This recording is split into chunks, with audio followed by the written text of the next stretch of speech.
Number 3, the right wing in America is going to fall apart. The right wing is not a thing. Neither is the left, but at least the left has the decency to admit that they're a bunch of chaotic, mismatched impulses.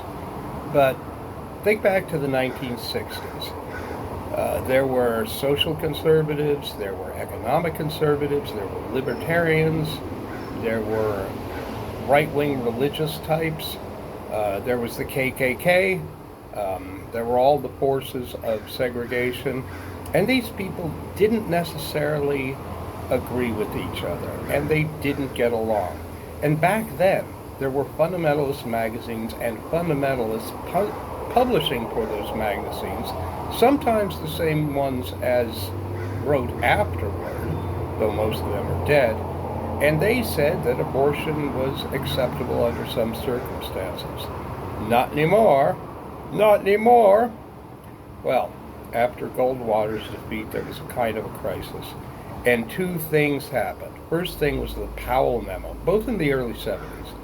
And the Powell Memo was commissioned by the U.S. Chamber of Commerce, and that was an attempt to fix politics so it would be good for business. And Powell, who later got on the Supreme Court, wrote this memo, and it gave a complete plan for the next half century. And if you look at everything the right wing has done, cable television, buy up media, make think tanks, endow university chairs, yada, yada, yada, it's straight from the Powell Memo, and that has been a consistent piece of the right. Now, the right was a coalition, and the Powell Memo said, well, you guys got to get together, iron out your differences, or at least pretend to do so. So they have meetings all the time in which they say, okay, you get your policy this week, we'll get our next policy, the other people's policy second week. And so they formed a coalition that gives the impression of being a unified ideology, but it isn't even remotely a unified ideology. And I think one of the things that Trump has done is show us all the cracks in this ideology, and that's weakened the right. Now, the other thing that happened in the early 70s was Roe versus Wade. And this was a marvelous thing for the right because it took the abortion idea out of the hands of politicians who could get elected. Remember, federal judges aren't elected, they're appointed, and they serve for life, not because the Constitution says so. The Constitution says during good behavior. But they decided that meant that they served for life, and nobody has stood up to them.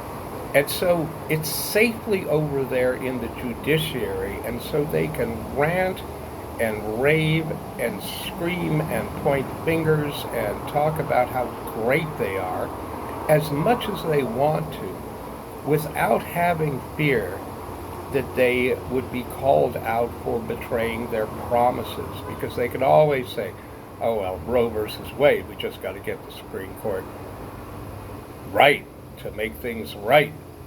And that took a while, and it took longer than their careers, so they were very, very happy. The right is not going to have this anymore.